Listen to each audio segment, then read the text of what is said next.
అంబేద్కర్ కోనసీమ జిల్లా రామచంద్రాపురంలో సంక్రాంతి సందర్భంగా ఉత్సవ రన్ను నిర్వహించారు. మంత్రి వాసంశెట్టి సుభాష్ ఈ రన్ను జెండా ఊపి ప్రారంభించారు.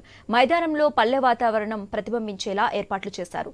సంక్రాంతి అంటే కేవలం కోడిపందాలే కాదని ముగ్గుల పోటీలు, సాంస్కృతిక కార్యక్రమాలు ఉంటాయన్నారు మంత్రి. నేటి తరానికి తెలియజేయడానికి ఒకే దగ్గర అన్ని కార్యక్రమాలు ఏర్పాటు చేస్తామన్నారు నిర్వాహకులు.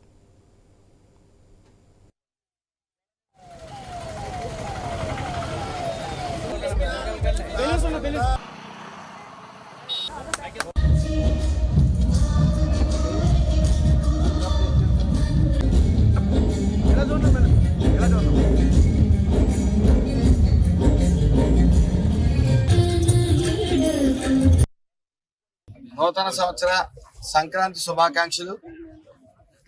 ఈరోజు ఈ రామచంద్రపురం నియోజకవర్గంలో ఈ సంక్రాంతి సంబరాలు, అలాగే ఈ యొక్క పల్లెటూరు వాతావరణాన్ని ప్రతిబింబించేలాగా ఈ యొక్క సెట్టింగ్ ఇవన్నీ పెట్టింది ముఖ్య కారణం ఒకటే. ఈ ప్రభలు కానీ, అలాగే ఈ గాలిపటాలు కానీ పూర్తిగా ఇవన్నీ పెట్టింది ఒకటే. నేటి యువత పూర్తిగా సంక్రాంతి అంటే కేవలం కోడి పందాలు, ఇంటికి వచ్చి స్వీట్లు తిని వెళ్ళటం కిందే ఉంది. మరి మన యొక్క సంస్కృతి ఏంటి అనేది తెలియాలి. ఈ సంక్రాంతి యొక్క విశిష్టత తెలియాలి.